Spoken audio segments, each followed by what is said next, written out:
Hello, good evening, good afternoon, and good morning to all of you who have logged in from different parts of the globe today. Welcome to the 10th edition of LOBA Career Guidance Session. On behalf of LOBA and Loyola School, it is my privilege to welcome this audience. A typical question that crops up in the mind of a high schooler is what next after 12th? It's quite natural to be confused. Let's say we sought that in the form of a 3 or a 4 year undergraduate course, arts, commerce, engineering, and then MBA.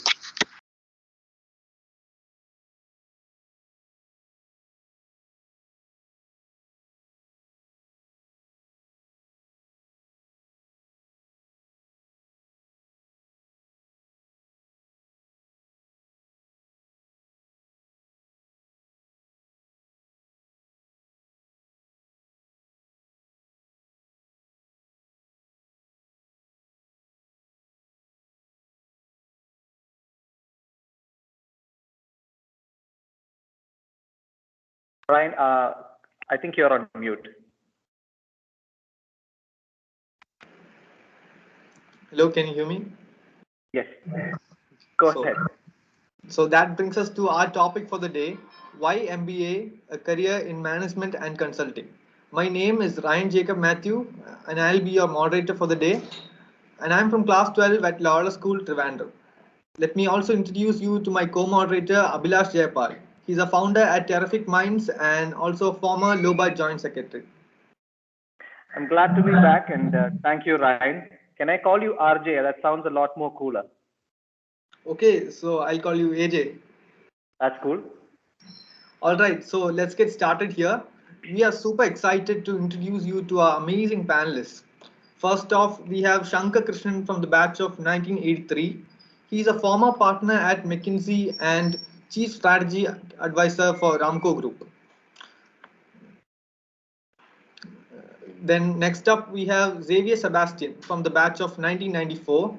He's a former partner at BCG and chief strategy officer at TAFE.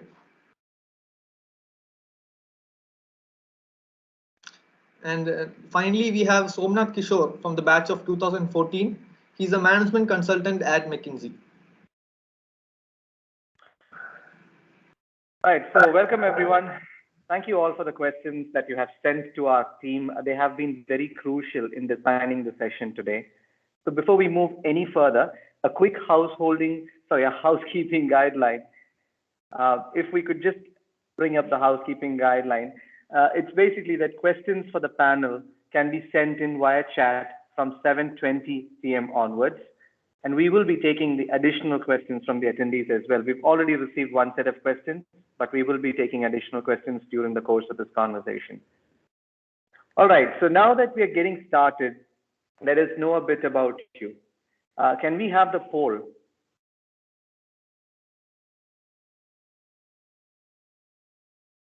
Binoy, if you could just bring up the poll, that will be really helpful. So we have two polls in the chat section. The first is on who you are so that we understand the audience better. And the second is on your interest in the topic we are discussing today. So kindly select the option most relevant to you and click on submit.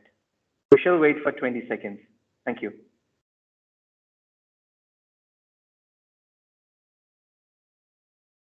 So these are the polls. You have the options. Please click what you think is relevant and to submit. We have 10 more seconds.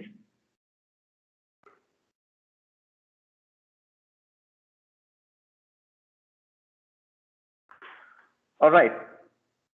So can we move ahead? Yeah. So tonight's session is all about exploration and guidance. And in today's world, you will frequently find yourself in very exciting and compelling scenarios. So now let's move on and hear some stories of our panelists and their respective academic and professional journeys. All right, so let's move on to section one. Section one is called why, when, and how. So let's start with a why question. I'll pick Shankar here. They say seniors first, so I'm going with you, Shankar. So Loyola, CET, IIM Ahmedabad. Why did you choose an MBA, and what's your story? So that's a very good question, AJ. I think in school I barely knew what an MBA was, and certainly that's not where I thought I was headed. I was very much someone who liked science fiction, read a lot of works by Asimov or Clarke, and naturally perhaps gravitated to computer science and engineering for my undergraduate, right? For wow, new technology, computers, robots, who knows where the world is headed. As I was going through my undergraduate in computers, though, I did a number of internships. And then I realized that what is more important than the technology itself is how well people actually use it, how well people adopt it, how well it changes their lives. So I did an internship on computerizing the national games, worked on trying to create Trivandrum's first automated traffic system. And all of these kind of started to convince me that more important than anything else is look at real world problems. Let me see if I can bring that to life, AJ. Let's take the pandemic that's going on right now, and clearly one of the big solutions is coming up with the right COVID vaccine. Obviously, there's technology involved, the R&D involved there, but even more, we have to make the vaccine affordable to people. So there's a whole question of economics. We have to make the vaccine something that they want to try, given all the fears that's in people's minds. So understanding people's behavior, psychology is another aspect. Getting the vaccine out there, distribution, logistics, that becomes yet another aspect. What I'm trying to say is ultimately, in order to solve the COVID vaccine problem, it's a lot more than just technology. And I think that kind of real world problem solving, looking at multiple perspectives, is really what an MBA prepares you for. It also, I think, gives you a great launch pad for the rest of your career, no matter what you want to do. So, for example, in my life, I moved from 16, 17 years at McKinsey, management consulting, moved on to work in the social development sector, took a brief stint in education as a Pro VC at Ashoka University, went on to work on strategy with various for-profit, non-profit companies. And I think this is all in different parts of the world. And so I think an MBA really gives you a great foundation for doing any of that. Long answer to your short question. But that was really a wonderful and detailed explanation, Shankar. Thank you so much for that. For the audience out there, at school, Shankar was an ace quizzer, and I don't think anything has changed. Even today, he can, give you a run for the money when it comes to quizzing. So before we move on, I would like to take, and Binoy, could you come up with a slide? We can take a look at Shankar's academic and professional journey in the form of a few visuals.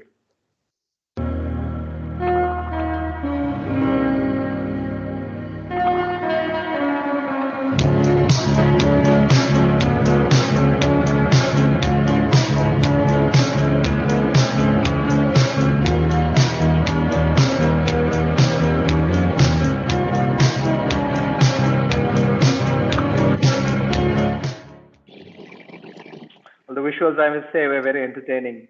Thanks, Binoy. Over to you, RJ. Xavier, so the next question is to you. So did you work before you did your MBA?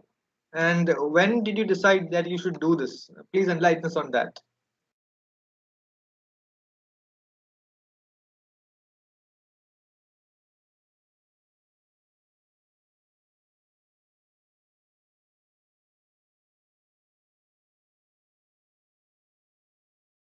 Xavier, I believe you're on mute. Maybe you have to unmute. There was a cut off for a minute and came back. So I missed the question, to be honest. So if you could just reel back. Okay. So the question is that did you work before you did your MBA? And when did you decide that you should do this? That was. Oh, okay. Okay.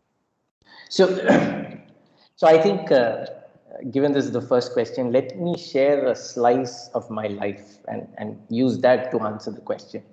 So if I were to go back to my 11th and 12th, I had not heard of MBA, either in my family circle or in the school circle. I only knew of medicine and engineering. I don't know if that's the case today. I used to faint at the sight of blood. I still do. So medicine was not an option. Engineering, everyone said the place to go is the IITs.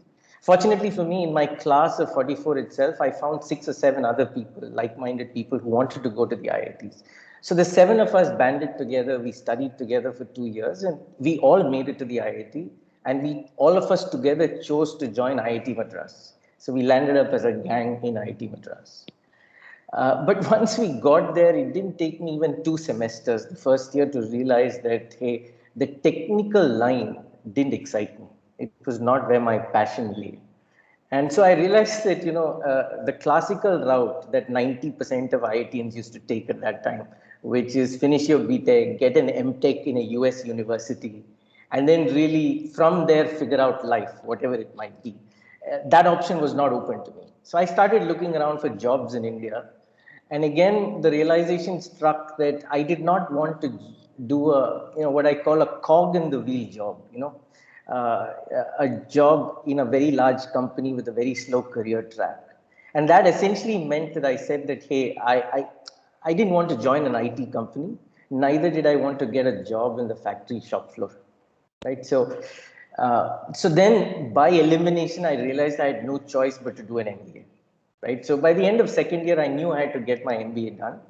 And in my third year and fourth year, I reorganized everything that I did towards getting an MBA admission. That essentially meant, focusing a lot on extracurriculars, particularly dramatics, building an all-round profile. So I became the editor of the campus magazine in my third year. I got elected as the speaker of the Student Affairs Council. So I did a bunch of things to build a profile, an all-round profile. As luck would have it, I was able to get myself into IIM Calcutta. So the short answer, RJ, to your question is really that I had no choice but to do my MBA immediately after engineering. But that may not be the case today for everyone, but I'm just saying this was the case for me. Thank you, Xavier, for that small peek into your life. So now let's take a look at Xavier's journey. There are some fun picks ahead. Binoy?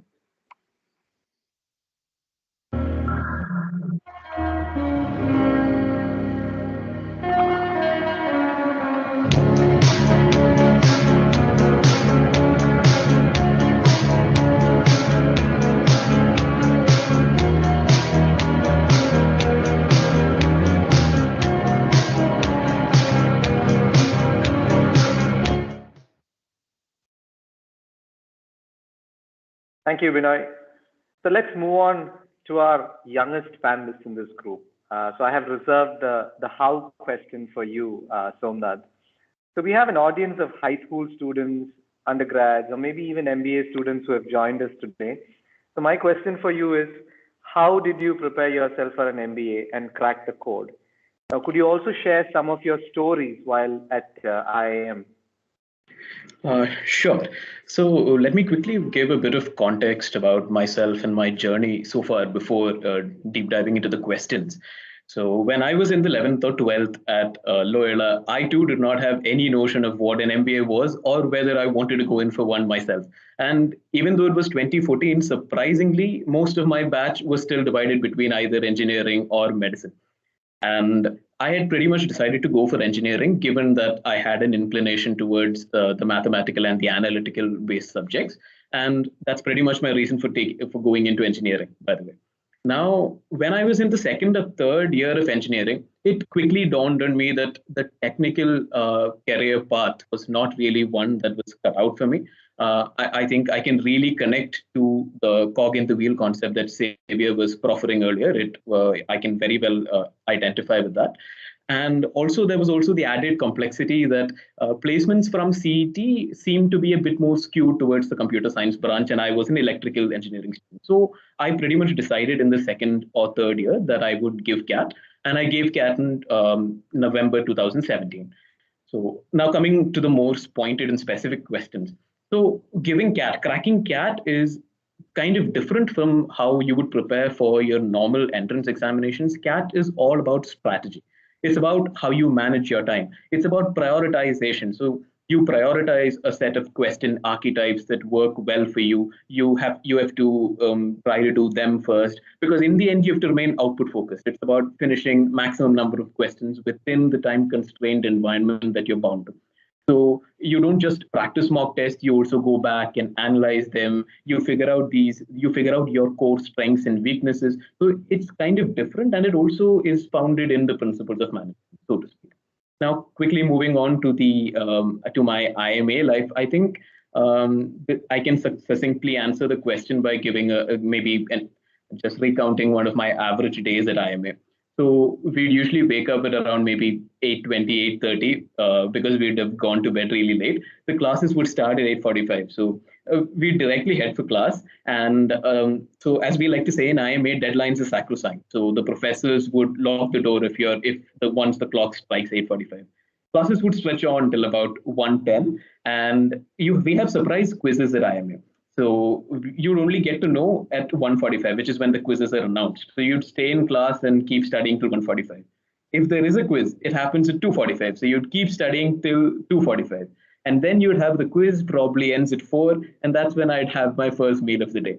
And then maybe a small nap afterwards. And then we're back to being bombarded with n number of assignments and study group meetings that even happen at midnight and whatnot. But we'd go to bed around 2 to 3 a.m. Now, this is not meant to scare anybody, but this is meant to make the point clear that you learn to manage all of this. You learn to manage this, and it gives you the confidence that you can manage everything. So it's not just about the technical subjects or the hard skills that you take back from an MBA. It's also about these proper management skills, life management skills, I'd say, that you take back. That was actually entertaining and insightful at the same time. So thank you for taking us through that trip. So before we wrap up this section, we would also like to go through a visual nostalgia of Somnath's journey as a child till present day. So Binoy, can we bring up the visuals, please?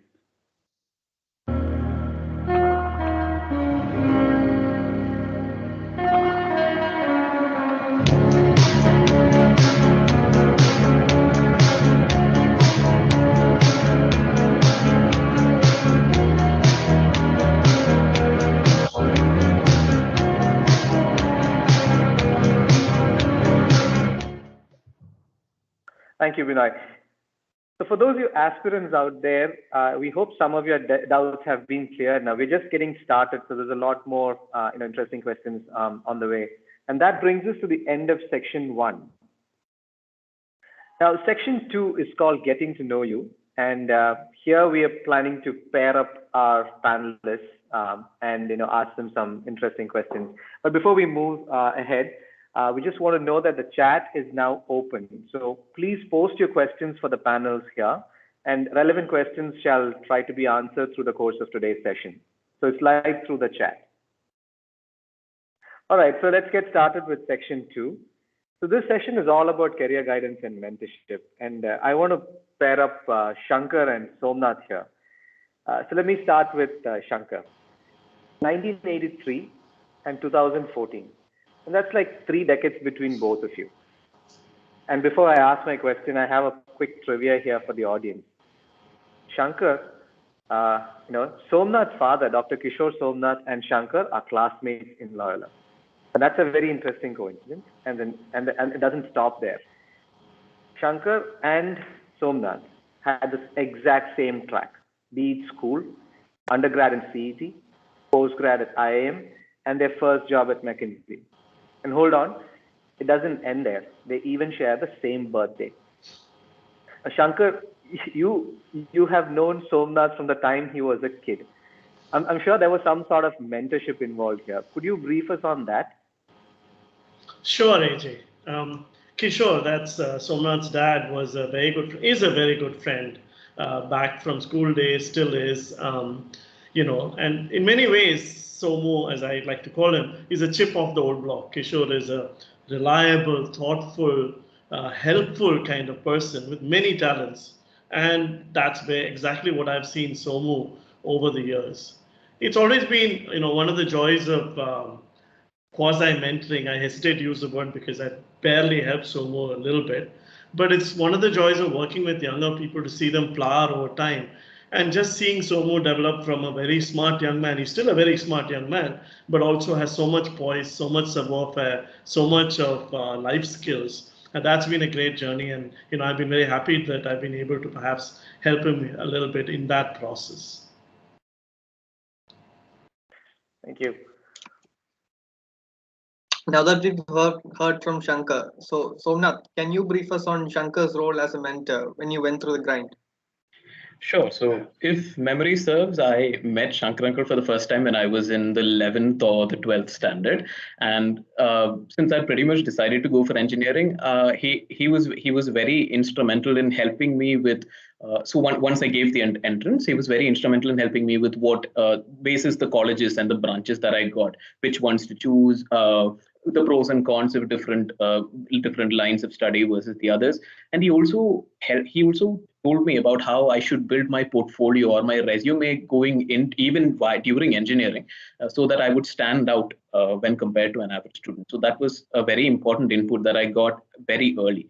And during my CET life, second or third year, when I was at that very important crossroads where I had to decide whether to go for an MBA or an MTech, I remember going to Shankar Uncle's house, having a conversation with him, and I remember him saying the exact same words he said some time ago, where if you want to solve real world problems on a daily basis, then go for an MBA. And this resonated with me. And this was kind of the idea I had, and this made an impact on me, which was probably again very culminated in my giving the cat. So once I got into IMA, obviously Shankar Uncle gave me an idea of what to expect and the lifestyle and everything, because he'd gone through the grind himself. Then even during the IMA placement process, so during the final placements, when I was going through what we call case prep for consulting. So we have these case interviews where you're expected to solve a business case, and we usually do it with our peers. So you have these 20-30 minute interviews, and they give you feedback and you try to better yourself. I remember Shankar Uncle giving me a case interview over the phone that lasted an hour or maybe even 1.5 hours. And it was very detailed, and he gave me very, very detailed feedback. Now, this was extremely valuable because Shankar Uncle himself is somebody who's recruited to McKinsey, the best management consulting firm from all over the world. So getting feedback from somebody at that level, I believe definitely did give me a kind of an edge over just getting interviews with my peers. So that was very, very helpful. And once I got into McKinsey, again, Shankar uncle could give me a very good idea of what to expect, what things I should look out for, what things I should maybe do to stand out, and the people I should network with, because he already knew a lot of the people who were in the top leadership. So the people I should network with. So if you look at it very honestly, from the start of my journey at the end of Loyola School to wherever I am right now, Shankar uncle has definitely been a huge part of it, and his every bit of help that he's given has been very, very valuable all throughout the years. I'm very grateful for that. Wonderful. Now, this is a very important message, if I can say so, because here we have two people from the same school, 3 decades apart, talking about how they have been, helpful to each other. And the best part here is that I would love to remind the audience that there's always help or advice around the corner from this community if you need it. So if you need any career-related support from Loba, please feel free to reach out to exploroloba@gmail.com. That's our address, and we will definitely revert with our explanations. So let's now move on and pair up Xavier and Shankar. Now, Xavier, could you share that story of meeting Shankar during your placements at IIM Calcutta, and what made you choose BCG over McKinsey? So I met Shankar 22 years ago, maybe 21, I forget it, in IIM Calcutta for the first time. And though it's a long time back, that interaction is etched in my memory, and I'll explain why. See, when I came to IMC, I very quickly again focused my energies on management consulting. I thought it would work for my profile and my areas of interest. So to that end, at the end of first year, you need to do a summer job. I got a summer job in this company called Anderson Consulting, which today is known as Accenture. But as luck would have it, I bombed my summer job. It was a disaster. It didn't go well, to put it mildly. So by the time I came into second year, as is normal, while I was preparing for management consulting, my confidence was at a low ebb, And that's when Shankar Krishnan walks into campus as the India Director for Recruitment of McKinsey, which, by the way, is the world's best management consulting firm. And through those interactions, his informal endorsement of me as a candidate for McKinsey, was a huge confidence booster, which came at the right time. And it really helped me in the placement process. So I guess this is in some weird way, Shankar, an opportunity to publicly thank you in front of fellow Loyalites. But seriously, thank you. The second question is tougher, AJ, because I'll have to explain to Shankar why I joined BCG or McKinsey. But let me give it a shot. I mean, honestly, it was a bit of the head and the heart, as they say. 3 reasons why I chose BCG. I think the first is I was being practical and maybe a little lazy. I looked at McKinsey and I found people I admired, super high achievers. And I just felt it would be a lot of hard work to succeed in that place, honestly. I think the second one was in my personal interactions, I felt I really truly connected with the BCG people more than McKinsey. And I felt I would fit into BCG more than McKinsey, So there was that personal connect that made a difference. And finally, I think in hindsight, if I were to put it, it felt like a calculated business risk to take. BCG was 10 people at that time, so very small, fledgling company. McKinsey was the big daddy at 120. And I felt like, this is a great David versus Goliath story to be part of. And, sometimes David does carry the day. And if David did carry the day, that would be a good story to be part of.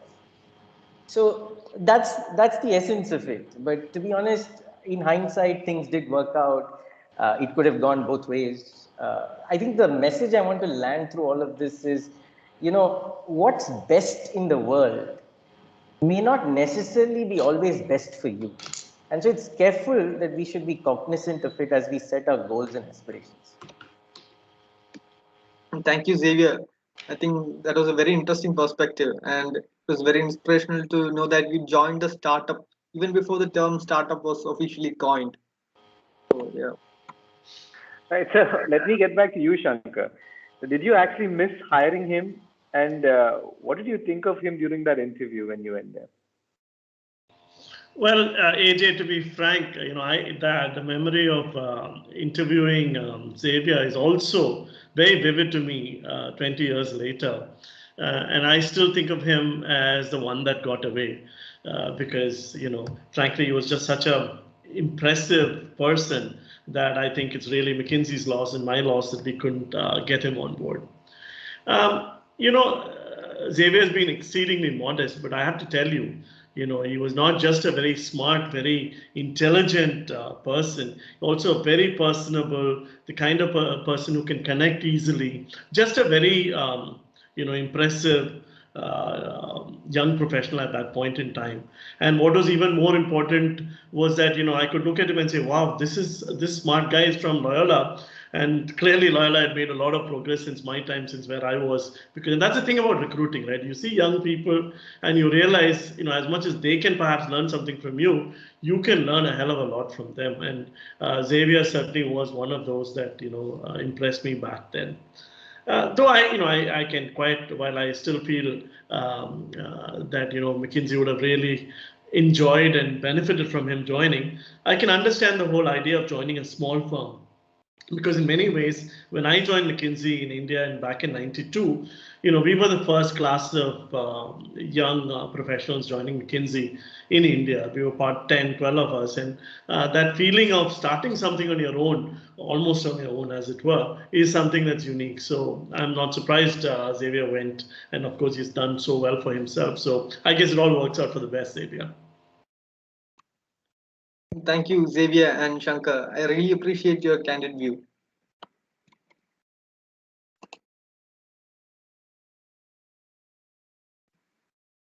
So, moving on to you, Somnath. You're a recent entrant at McKinsey. And could you take us through a typical day in the life of a management consultant? Okay, so this is something that I go through on a daily basis now. So hopefully I can explain it well. Consulting at its core, or in one word, would be problem solving. Now, to make this more real for you guys, let me say that a consulting firm like McKinsey or Boston Consulting Group would have many projects or studies, as we like to call them at McKinsey, going on at a time. Now, one study would essentially be one big problem that you have to solve for a company.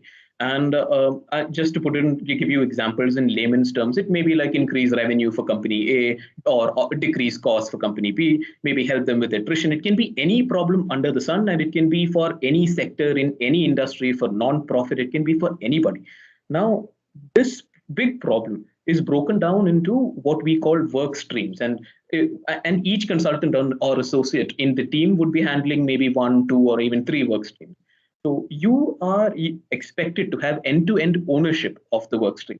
So you are completely accountable and responsible for delivering the output of this work.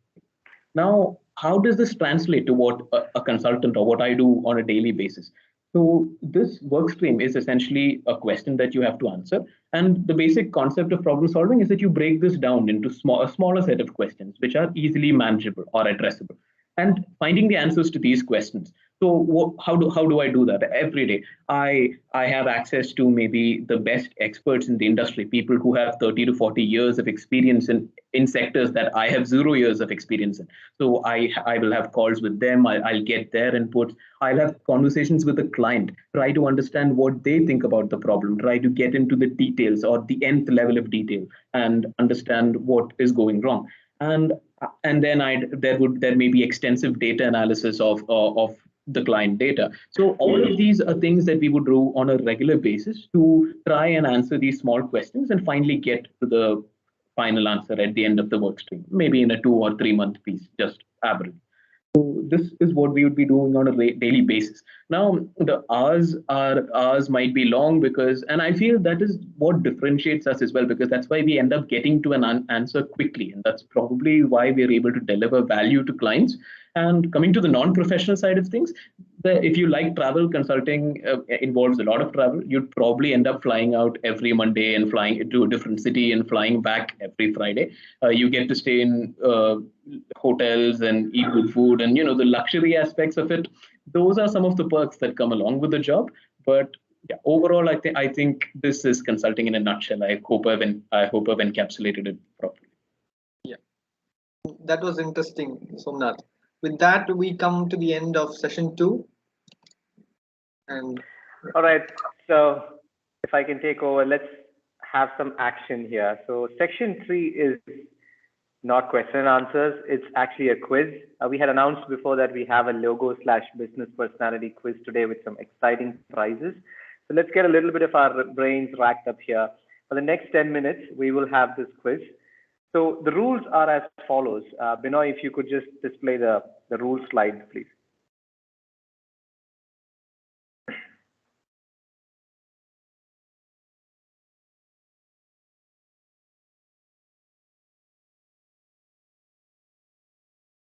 All right, so the quiz has 6 questions in total with only one correct answer in each. The winners shall be announced at the end of the session. Like I said, some exciting prizes for the winners. So stay tuned till the end of the session. We will be announcing the winners then. The other rules, I'll take 5 seconds for you to read through, and then we will move on with the first question.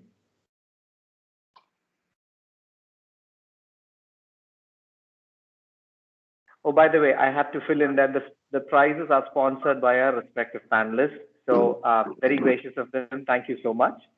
So let's start off. Can we have the first question, please? So which brand does this logo belong to? Let's have the options now.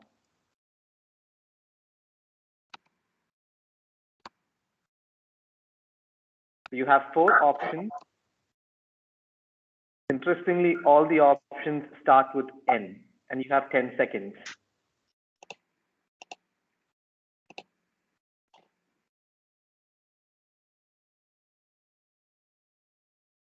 All right, so can we close the poll right now? Thank you. The right answer was Nescafe. so now, can we have the second question?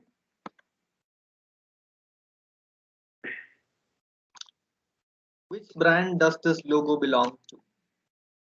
Can we have the options now?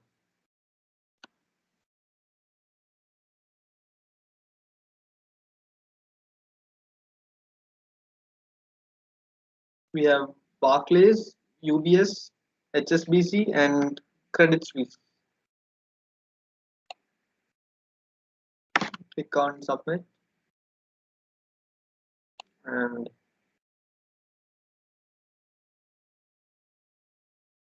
can we close the poll now? The answer was HSBC. Over to you, AJ. Thanks, Ryan. So the next question is that of a business personality. Question 3, identify this person.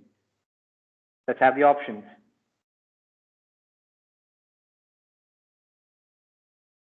The options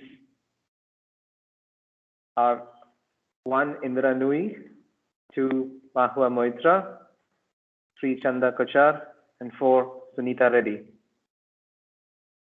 So we have 10 seconds.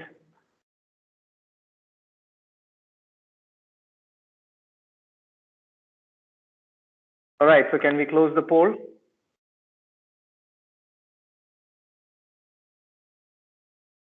The right answer.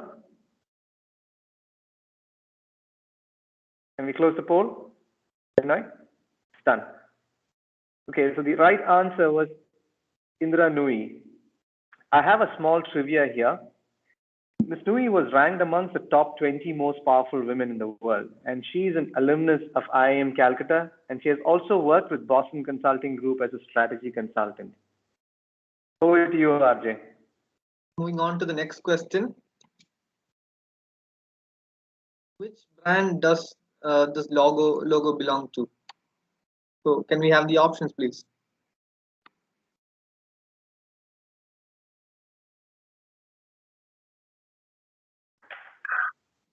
The options are Duracell, Michelin, Bridgestone, and we have Baymax.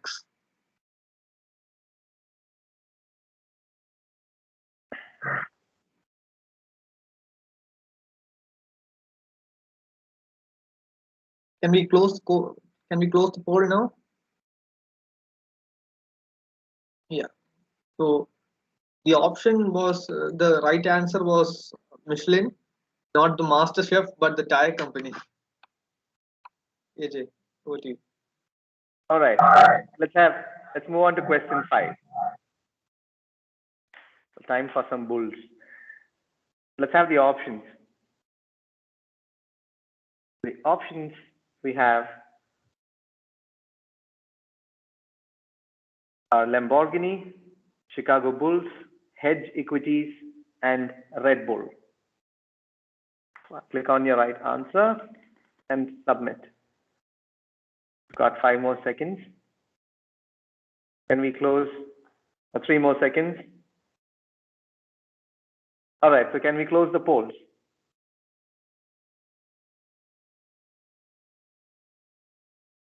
Thank you. The answer was Red Bull. So what started off as an energy drink, the company is much more than just an energy drink right now. They have businesses spanning across sports, media, and much more. All right, move on, RJ. Yeah. Now we are here for the last question. Are you ready? So identify this personality. Can we have the options, please?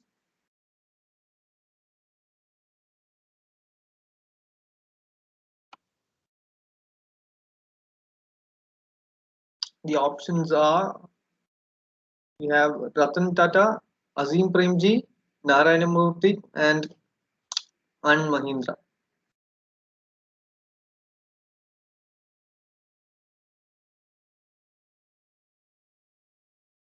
Can we close the poll, please? The answer was Azim Premji.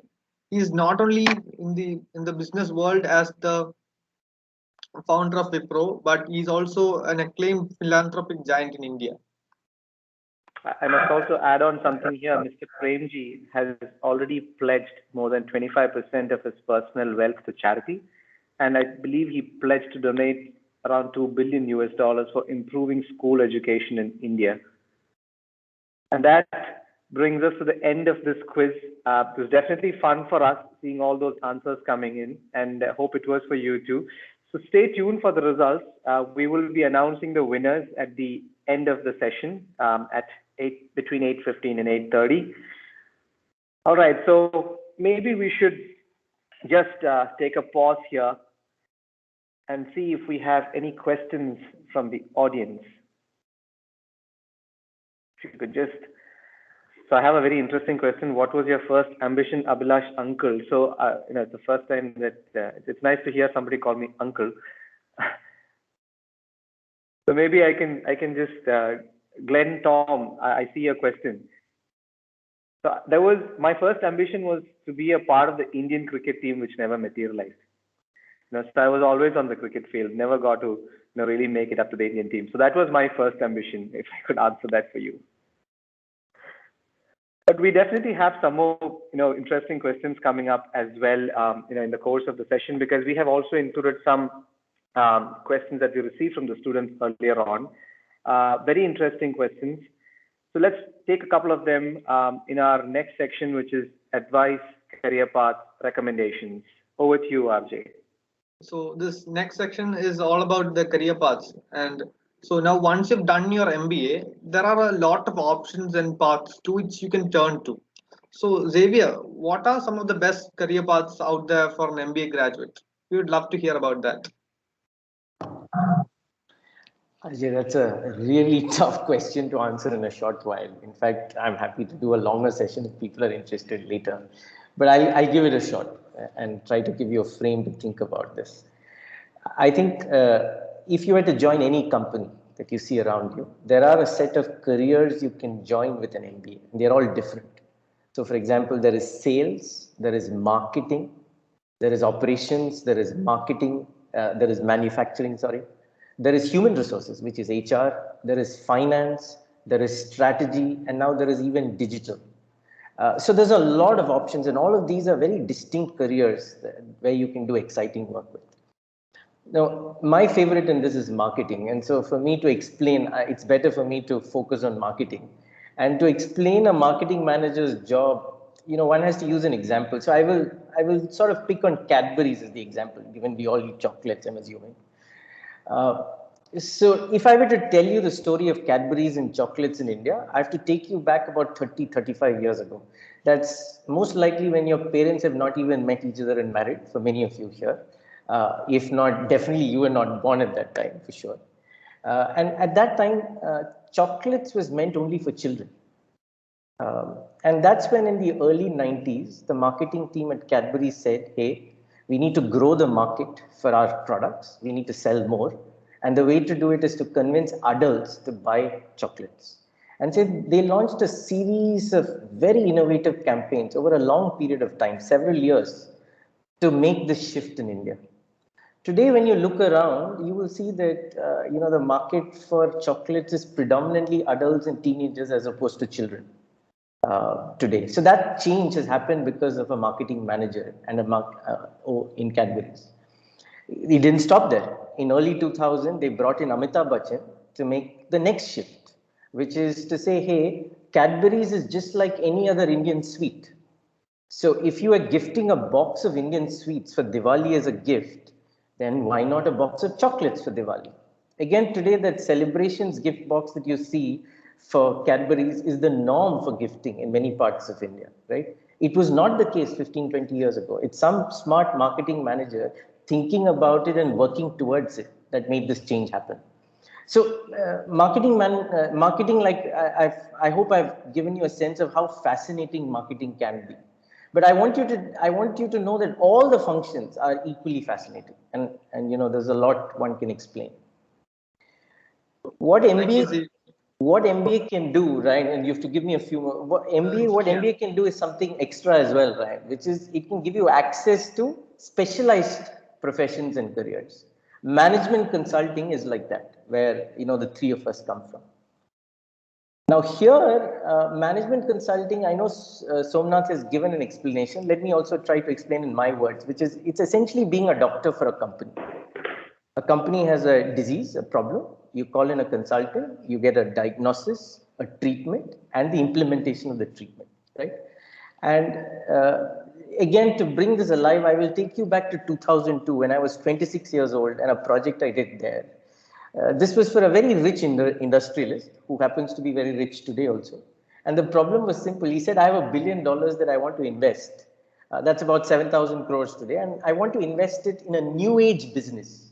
This was in 2002. So the team sat together. We made a list of about 20 different industries that were nascent in India at that time. I remember being given retail, agriculture, and education.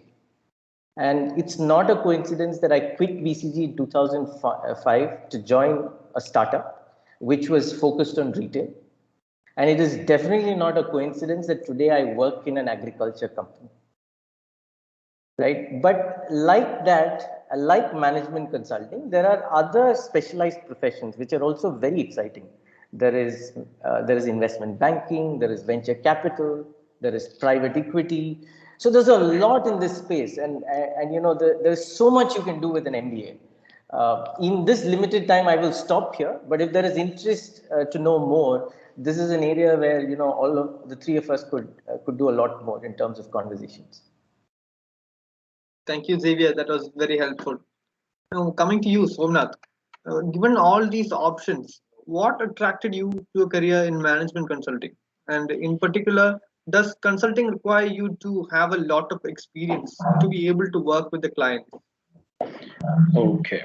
So I'd like to tackle this question from two perspectives, one realistic and one idealistic. So the realistic perspective is basically about my situation at that point of time. So I was when applying for final placements, I was a fresher from College of Engineering Trivandrum. I had no work ex, and getting the McKinsey shortlist itself. So this was one of the most coveted shortlists on campus. There was literally, realistically, there was no way I could pass it up or say that I did not want to try for it.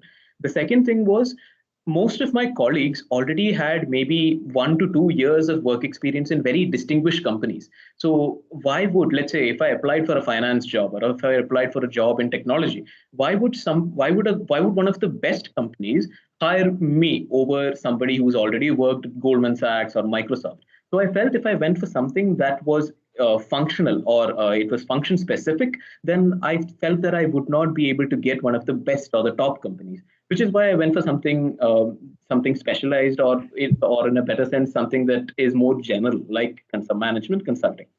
So I hope that answers the first question. And well, also then there's the idealistic perspective, which we talked about so far, about how problem solving is a very important part of it, and you get exposure to a wide variety of sectors. You can so just to make it real. In the 1 year that I've been at McKinsey, I have had exposure to sectors as diverse as rail, cement, agrochemicals, tire building, pharmaceuticals, and insurance. And I never had any exposure to any of this previously. So coming to your second question, is a lot of experience required to work in consulting? My answer would be no. Just taking my last two studies, both in insurance and pharmaceuticals, I know absolutely nothing about both of these fields. I'm an electrical engineering grad who's probably forgotten most of electrical engineering. But when I started these studies, did I have access to the best experts in the industry, not just outside McKinsey, but also within McKinsey, people who've served clients in these similar sectors for many years? The answer is yes. Did I have access to the best research, to similar problems that McKinsey themselves had solved? So McKinsey has a huge knowledge database which we have access to, and then add to this mix the fact that you're also willing to put in some time to ramp up, as we like to say, read up on subjects like this, which is completely foreign to you. You add this also into the mix, and then you'll find that you can actually drive a lot of value for clients. Even though the clients have 30 to 40 years of experience and you're talking to them, the fact is that they may not have looked. It's the way we look at things. It's the way we work and the way we look at things. They may not have looked at their own data or asked us the set of questions that we, as a third party, from an outside in perspective, we might be asking. So it is basically this difference that helps us to drive value, even if we may or may not have experience in these particular fields. Thank you, Somnath.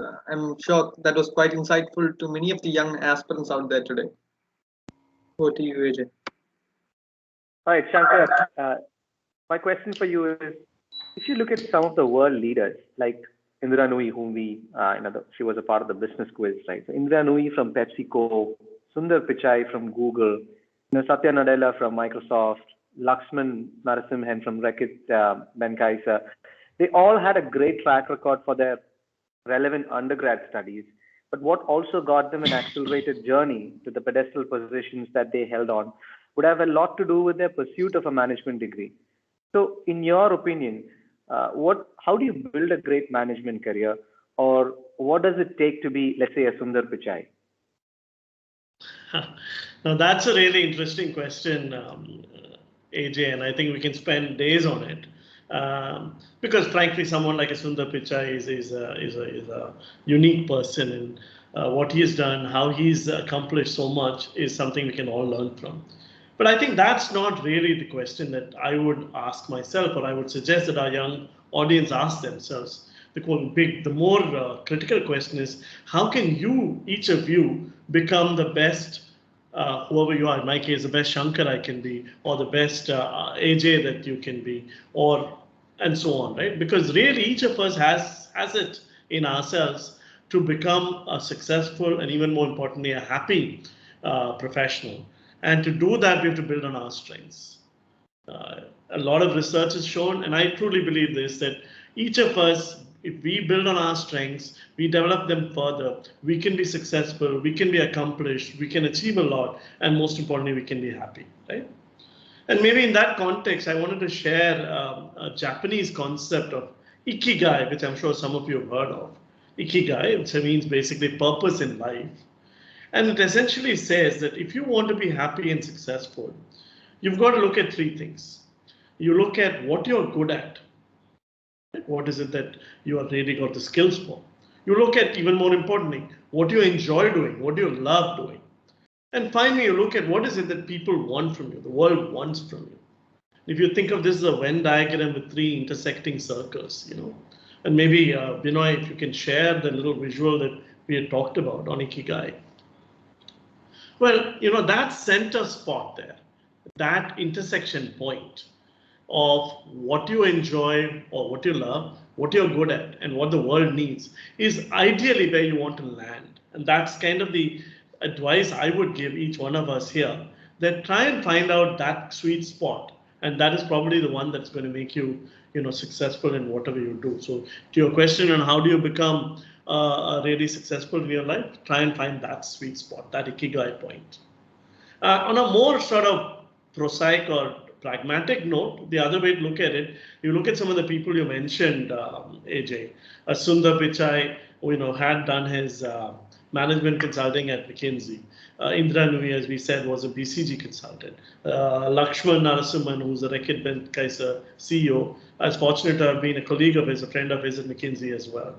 So actually, a management consulting gives you really a lot of the skills required to be successful later on, because it helps fine tune a number of various capabilities, intellectual, problem solving, working with people, influencing clients, and so on and so forth. So that could be a quick shortcut to the answer. Like absolute pearls of wisdom, Shankar. Thank you. And that Ikigai example was a really nice one. So, Xavier, if I have to move on, my question for you is, with options galore these days, students often wonder where they should do their MBA, like a GMAT versus a CAT, India versus abroad, choice of institutions, culture, placements, the whole dynamics around it. So, how do you go about that decision making? So, for the audience today, the audience is far away from that decision, right? And they're young. And for an audience like this, wherever, even with my kids, I always say aim for the best of the best in the world. Don't settle for less as you think about life, right? And in that context, I would say there are about actually 3 or 5 schools that really hit that top bucket, and they're all in the US. But the real practical advice on how to choose an MBA school is to say, hey, you only need a fit for purpose MBA school. Now, you will have a target set of companies that you will want to join. If those target companies recruit from an MBA school, then MBA school is fit for purpose for you. You don't need to look any further, right? And from that point of view of fit for purpose, I have, from my last 20 years of experience, I've realized that there are enough and more top-notch MBA schools wherever you may be in the world, where you can, which will be fit for purpose for you in a way, right? So that's not a question to stress about. At the right time, when you look around, you will find fit for purpose schools that are really good. You're being very nice by giving me a very generic answer. So let me just try to put Shankar and Somnath here on a spot. Which are the top 3 management institutions according to you? And let's divide this, right? So Somu, you could probably go with the India, India-based institutions, and Shankar, I'll give you a smaller portion to deal with the rest of the world. Okay, so regarding the Indian B school ecosystem, I'd say the answer is pretty straightforward. The top three would easily be IIM A, B, and C. IIM Ahmedabad, IIM Bangalore, and IIM Calcutta, respectively. Now, if I were to supplement this with the perspective, the fit for purpose MBA perspective that Xavier was offering earlier, then I would say that the target set of companies or the best set of companies across sectors. So if you take finance, maybe Goldman Sachs, JP Morgan. If you take consulting, McKinsey, BCG, and across all these sectors, all these top firms hire from a good set of colleges. It's not just IIM ABC, from a host of colleges, including IIM Kozhikode, which is IMK, IIM Lucknow, IIM Indore, and not just the IIMs. You can also you can also bring XLRI into the mix. And if you have a good amount of work experience, then ISB, Indian School of Business, is also a worthwhile option. So all the top companies recruit across all of these B schools. So in India, if you want to look at it from the fit for purpose standpoint, then all of these are very good options to kickstart to actually accelerate your career. Thank you. And Shankar, smaller part, rest of the world. I think again, there are, to Xavier's point earlier, there are so many good B schools that it's hard to sort of, pick 3, 4. But and I've been fortunate to recruit from many of these. But I have to say, 3 stand apart. There's Harvard, there's Stanford, and there's INSEAD. So Harvard is just simply, the sort of granddaddy of all these schools. It's just got the alumnus network, it's got the reputation, it's got the faculty. I mean, it is quite simply on a league of its own. And then you've got Stanford, which is, the new kid on the block, new kid in educational institution terms, but a granddaddy by itself. But Stanford is probably the best to look for if you're looking for technology, entrepreneurship, and you want that whole West Coast vibe, right? And to my mind, as good as in either of these is INSEAD, which gives you a multicultural option, helps, they've got campuses in Singapore, in France, in the Middle East, and just gives you a really robust 1-year look at and foundation for an MBA, post-MBA career.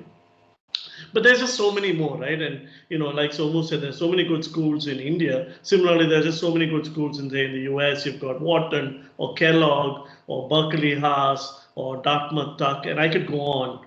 And these are all very, very good in their own right. Or you've got in Europe, London Business School, Oxford, Barcelona, IMD Lausanne. Or you've even got in the Asia, Australia area, you've got really good schools like the Asian Institute of Manila. So, frankly, you have a plethora of choices. And like Xavier said, you can't really go wrong with any of these. Thank you. I have one last question, which is, we have a lot of young students out here who are classic, candidates for the future when it comes to a career in a management consulting or even for their MBA pursuit.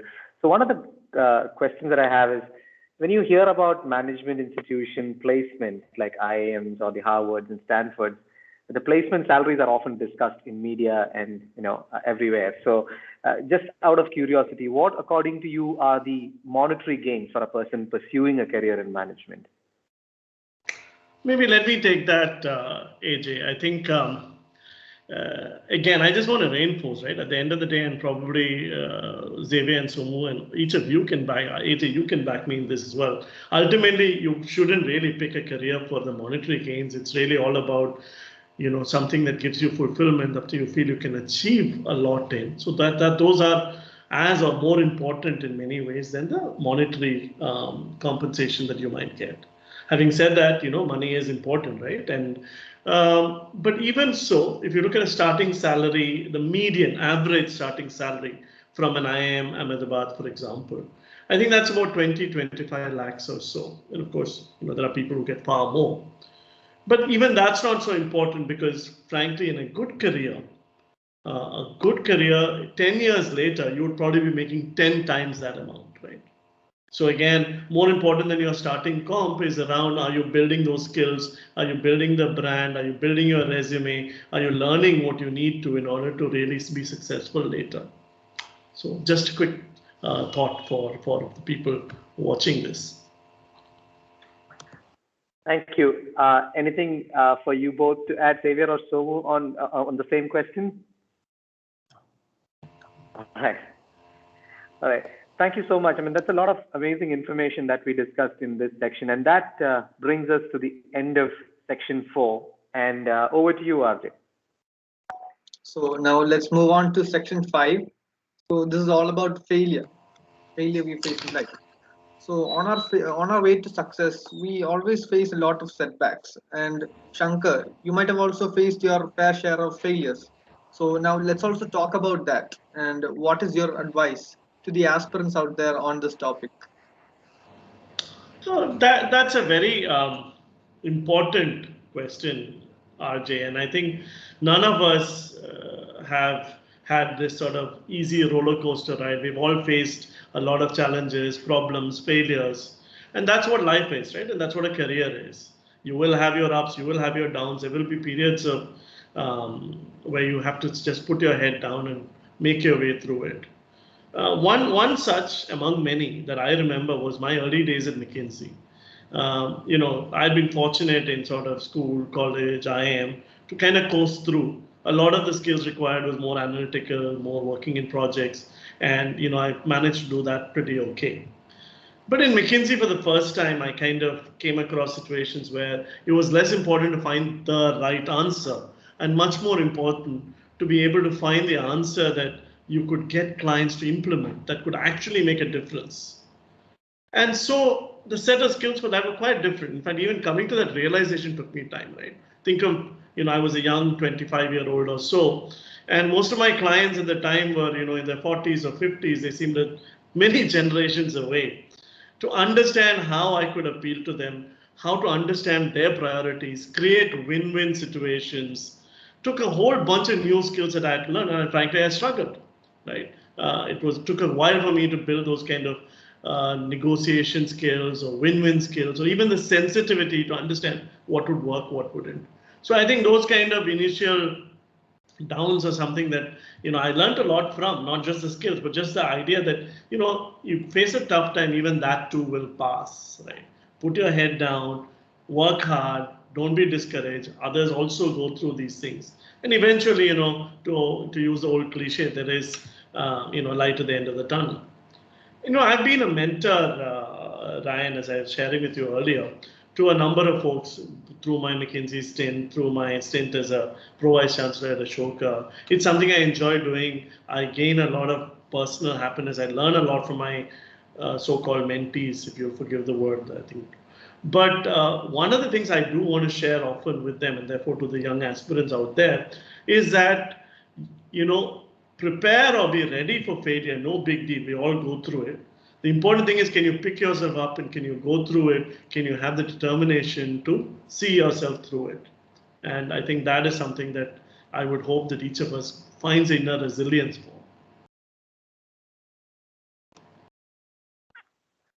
All right, so I'll take the next question. But before that, Shankar, thank you for talking about this. It's not an easy one. And in fact, it's also my favorite section of talking about failures and setbacks, because it's really eye-opening when you look back at some of those failures that you have in life. Xavier, my question to you is: do you recall any setbacks you faced during your journey as a student in school all the way to IIM, and even during your professional journey? Could you narrate some of your experiences? Lots come to mind. I mean, I can go on for hours on this, and I too, AJ, think that this is a very important conversation to have with young kids, youngsters of your age. So, I want to share two stories from my life, really. And the first story is, I want to take you back to my seventh standard. This is Loyola School. At that time, I had a very serious stammering issue. I struggled to even stand up in front of my class and deliver a speech for 3-4 minutes. So I struggled. Fortunately, in seventh standard, at that time, the rector of the school was Father John Manipadan. He was a legend. I don't know how many of you have come across. Even to this day, I admire him. Right? So he's like unbelievable. So he used to take a weekly elocution class. Now, very quickly into that class, he figured out I had this problem and he decided to fix it. This basically meant that, for every class, I would be the first one called to go up in front of the class and make a speech on whatever topic he gave. It was endless merriment for the entire class and complete torture for me. But today, when I look back, a lot of my successes came from that seventh standard experience, right? And the point I want to make is I've now learned over my slightly longer life, maybe Shankar has more to share, that there are always people along the way who are willing and want to help you. The trick is to go ask them for help and put yourself out there, because you can't learn without embarrassment and failure. And so that's the challenge for all of us personally. I think the second story that I want to share is also something that I really want to talk and share with the 11th and 12th standard kids, for whoever is there, is from my IIT days. So I came in, I was in first semester, I was second in my class of 45, doing well. By the time I finished eighth semester, I was 25th in my batch of 45. So you can imagine how much I let academics slide over 4 years, right? I was in an interview for a job in my final year and to a very reputed company. Actually, the company is Unilever. And the senior director of recruitment there sat me and looked me in the face and told me, Xavier, you know nothing about chemical engineering. Right? My advice to you is go do an MBA, but when you do it, please study. That conversation shook me up, to be honest. It was a wake up call. It's a different matter that I picked myself from there. I went to IIM Calcutta. Fortunately, I got in there. And in IIM Calcutta, I studied. My name is on the honor roll there as one of the toppers. But really, the message I want to land from that experience is, guys, there are certain things you need to do right at the right time. And you can't go back and fix some things. So that's the only thought I want to leave. So these are my two stories, but again, like I said, there's so much to share in this area. Divya, I think a lot of people in the audience today can relate to your experiences. So thank you, Xavier, for sharing. Now, coming to you, Somnath. When we are in high school or college, we always have to cope with the struggle to stay determined and away from all kinds of distractions on a daily basis. So surely you had to handle all the academic pressures and expectations while you're around my age. So how did you go about that? So this set of questions. So my experience honestly does not hold a candle to the wealth of experiences already previously shared. So I'll try to keep it simple. I'd like to boil this down into maybe two things, two concepts that I feel I have learned in retrospect. Simply being variety in the things that you do, and then perseverance. So make sure that you do a variety of things and that you do them well. So I'll just a simple example. In the midst of my engineering, I learned French. It's not that I really wanted to use it anywhere or I had any particular affinity for languages, but I just did it because I had the time. And make sure that you, whatever you do, you always put your best foot forward. And why I say this is because any random thing that you do, you don't even have to be decently good at it, but if any do anything that suits your fancy and put your best foot forward, because this might end up, the learnings or the takeaways that you get from these things might end up becoming very valuable somewhere else. And I'll give a very specific example of something like this that happened to me. So in my final year in engineering, we had a final year an electrical engineering project which we submitted for a competition at the campus level, which was a technical evaluation. So again, I was not technically or from an engineering side very sound, but we submitted it and we won at the campus level. And we got selected to present this at the international level in Dubai. Now, here, this took on a very different aura. It changed to a business question. So now we had to go and pitch this as a business case to venture capital investors and corporate heads and people who would judge this from a business perspective. So we weren't really prepared for this, and we prepared with whatever technical knowledge that we had. We still prepared a very technical presentation, and we did it well. We prepared well, and we went and gave it anyway. We didn't win, but what was important, the silver lining or the moral of the story is when I gave my IMA interview a few weeks later, I think maybe, when I gave my IMA interview, this became one of the biggest talking points in that very important interview in my life. The professors who were taking my interview were very impressed with this particular point on my resume. And they asked me to explain what the idea was. They asked me whether I had presented to venture capital investors and all that. And since I had prepared well for it, I could speak for hours on this topic. So it went very well. So it's what I'm trying to establish here is that do anything that suits your fancy and just make sure that you do it very well. It doesn't matter what the outcome is, whether you win, whether you lose, but the learning that you get will definitely be applicable somewhere where you least expect. All right. Thank you. Thank you so much, Somnath. And that brings us to the end of this section. But before we move on to the section, let's take a couple of questions from the audience. And we have two questions here. So one is from Lata K. Her question is it worth taking an MBA with an HR specialization, provided companies are hiring HR managers without an MBA these days? The question is from Sagar. Sorry. So, Xavier, do you want to take that, or Shankar, one of you? I can try, and Shankar, maybe you can add on to it. So the thing is that again, I want to go back to my fit for purpose point, right? So you need to start backwards and see where the companies that you want to join in the HR profession, where do they recruit from, and then you need to find out whether and how do you get into that line, right?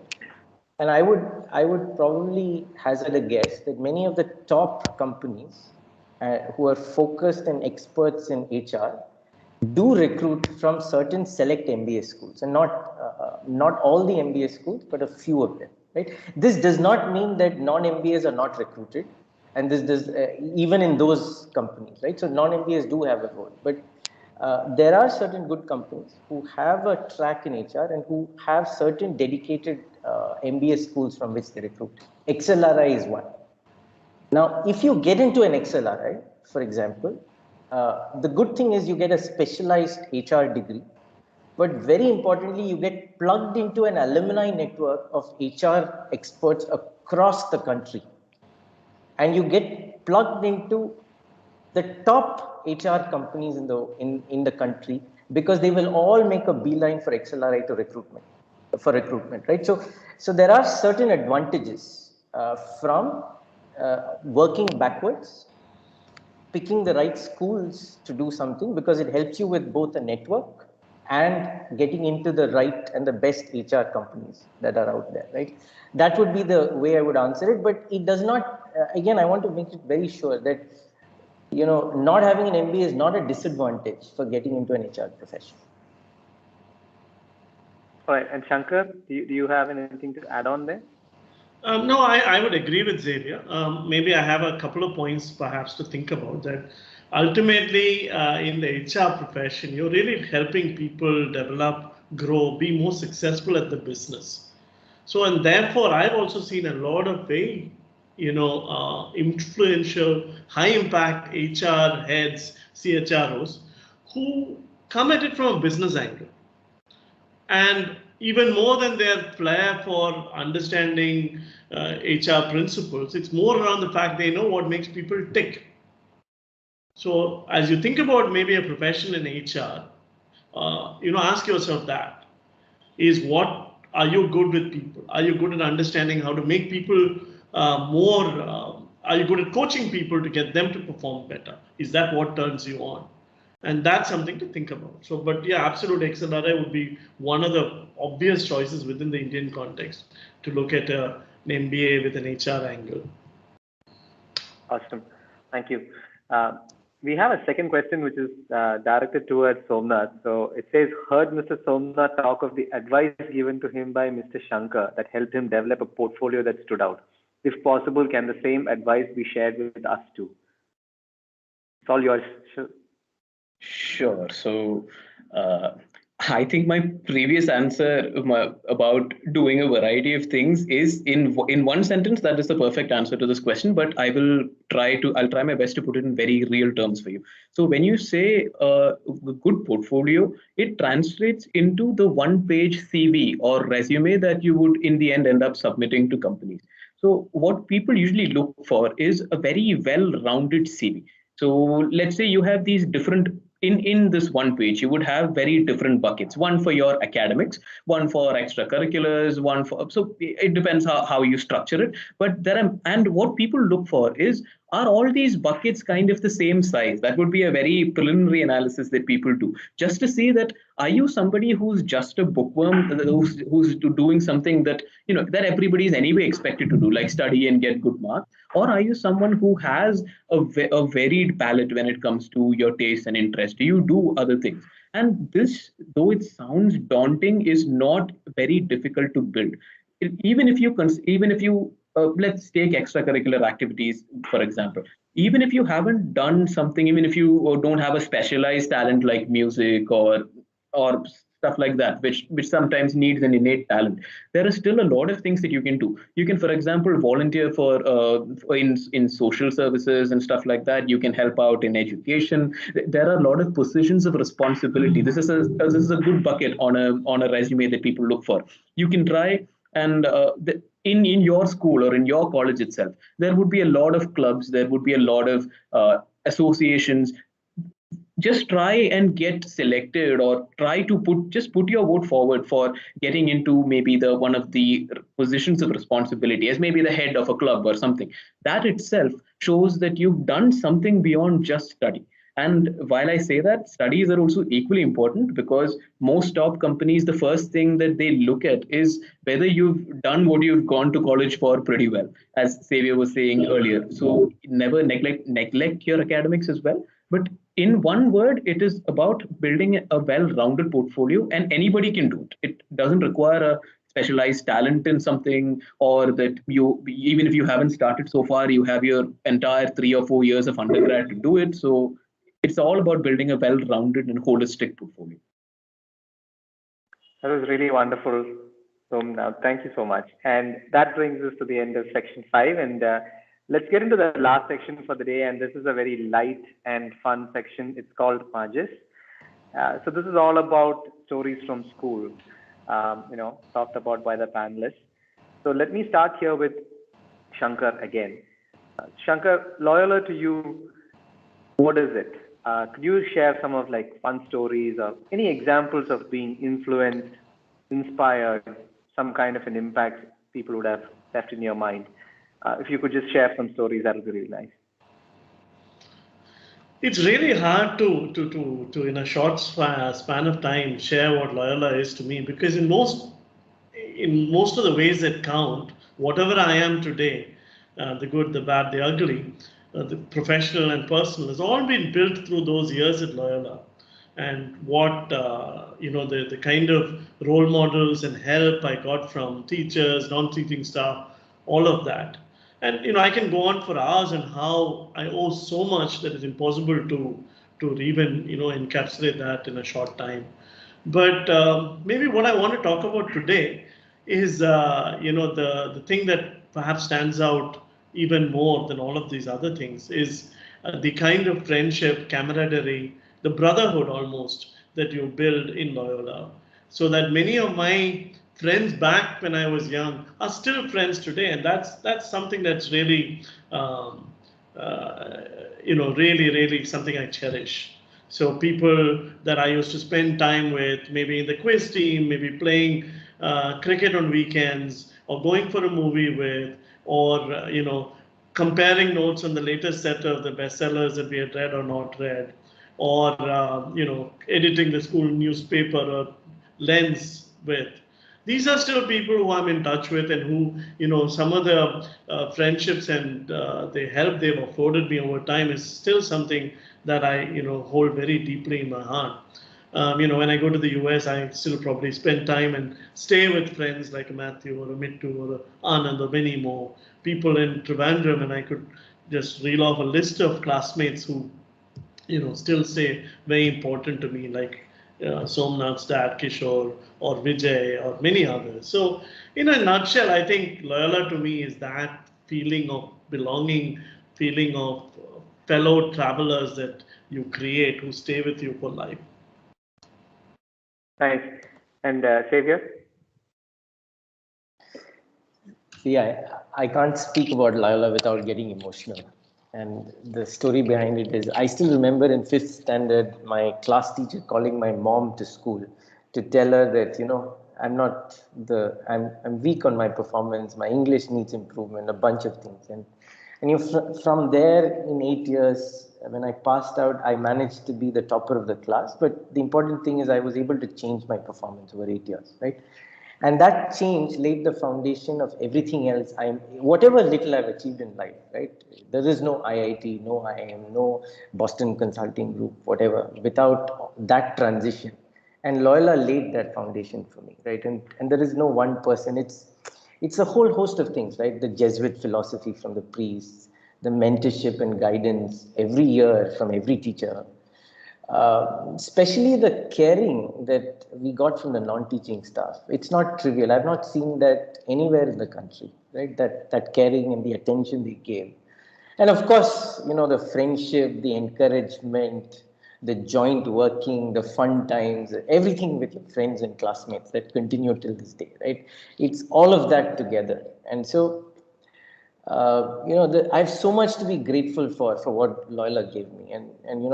Simply put, Loyola will always have a place in my heart. And that's the way I would answer your question, AJ. Thank you, Xavier. Somnath? So again, if I'm asked to recall specific instances about my time at Loyola, it would be one instance too many. So let me keep it general and probably tie it in with the one of the answers I gave before. Just take any single day at Loyola or any single period of time at Loyola. Apart from just the studies, apart from the classes and your friends, the close friends that you make, or the wonderful teachers, there's also a host of things that you do. I can still recall every small interval or every lunch break, rushing to the football field and making sure that you stay there for the entire 40 minutes. And similarly, even in 12th, even when I was in the 12th and having to go for entrance coaching and everything, even then I'd stay back on maybe Tuesdays and Fridays. I think it's still called second trip is what it was called back then. I'd make sure I stayed and played football until 5 p.m. until before I finally left for the coaching classes. All of these things, and assume there's a youth festival going on, just participating in a bunch of events. I may not even be decently good at half of them, but I just participate anyway.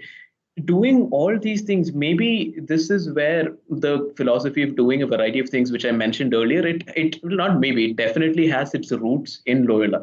Doing all of these things and just enjoying the fact that you're doing all of these things with, and mostly with friends, the camaraderie that was mentioned before. That is definitely one of the biggest takeaways from Loyola. And Magis is all about putting your best foot forward in any endeavor that you pursue. So that also has its roots very firmly embedded in Loyola. And sure, I guess again, most of the successes and most of the foundations of the skills, the very useful skills too, that I've learned. Take communication, for example. All of those performances, not and like or maybe declamation and all that I maybe did in the youth festival in my junior classes. All of that definitely honed my communication skills. It helped me gain the confidence to address a public gathering. All of these things have their roots in Loyola, and yeah, but definitely very, very grateful for that. Wow, that was wonderful.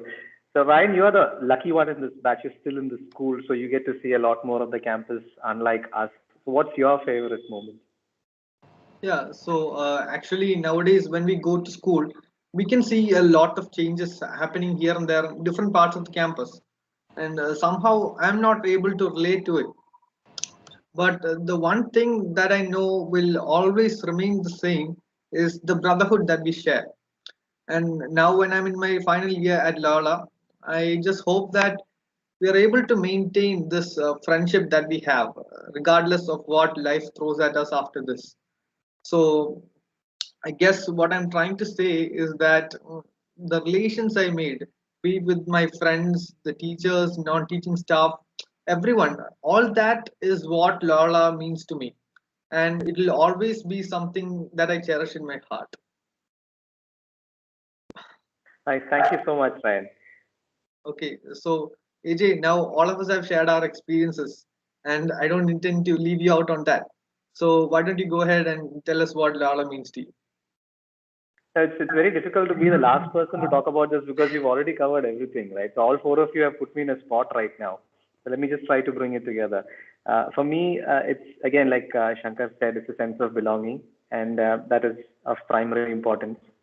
The teachers, non-teaching staff, the kind of care and warmth that we received during those days. Most importantly, friends, the trust and the brotherhood. Because maybe I could just talk about my story here. So I run a startup, and this was not designed. It was actually because of two Loyalites, and one being my classmate and another a senior, who kind of told me that maybe you should just give this a try. So I started, I tried, and I was always given a lot of support, backing, advice.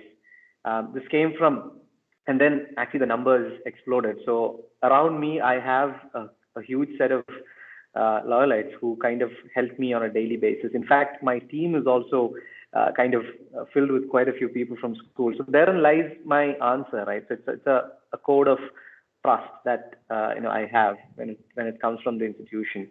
So that's one. And I should also use this opportunity to talk about my experience in LOBA. Many years after graduating from school, I'm an active member of LOBA for the last 5 years. What really struck me with a lot of amazement was I got the chance to interact with people from multiple batches. Some people whom I had never met in school. From 60s, 70s, 80s, all the way till the latest batches who've come out.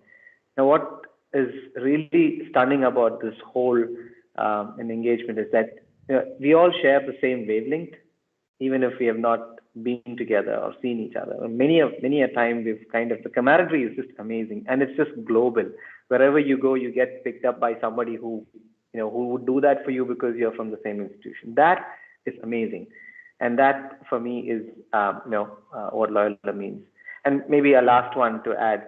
Glenn asked me a question. What was my first ambition? So my first ambition, I said, was to be a part of the Indian cricket team or to be a sportsman. And that, in fact, that ambition was generated from the school because all my time was spent on the playground, and I wanted to be a sportsman.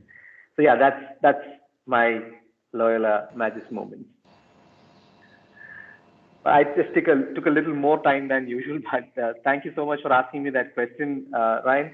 That brings us to the end of section 6, and let's do a quick wrap up. I think we are 2 minutes early, so we have 2 more minutes before we wrap up.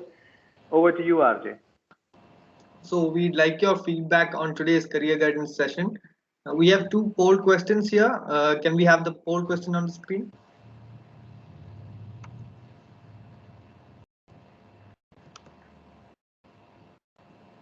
Kindly rate the panelists and the content of the session today. Your feedback is very crucial to us. Select the option and press submit.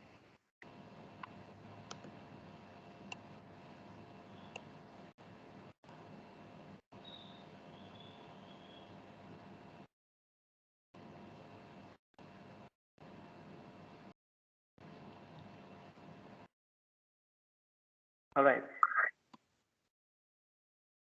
So before we finish, can we also announce the winners of our logo quiz? Binoy, could you display the name of the winners, please?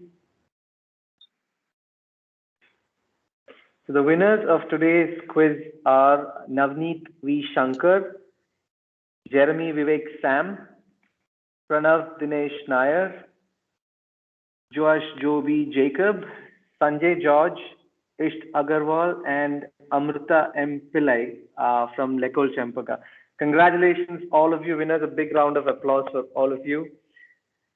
And the winners get an Amazon voucher worth INR 3,000 each. The Great Indian Sale is on. So you shall receive an email from Explore team to your registered email ID with your prize shortly. Thank you very much for participating here. Fine. If your questions were not fully answered in the panel discussion, please email it to explorloba@gmail.com and we shall get back to you. And last but not least, for orchestrating and helping us organizing tonight's career guidance session, we would really like to thank LOBA, Father Principal, Loyola School, Team LOBA Explore. A special mention to 2 people here, Suresh Arvind from 1977 batch and Binoy, who has been a part of every LOBA Explore session behind the scenes. The audience, teachers, students, and finally our wonderful panelists. Thank you so much for being a part of today's session. And that marks the end of our session today. We hope you enjoyed it as much as we loved interacting with you. Thank you once again. Bye-bye.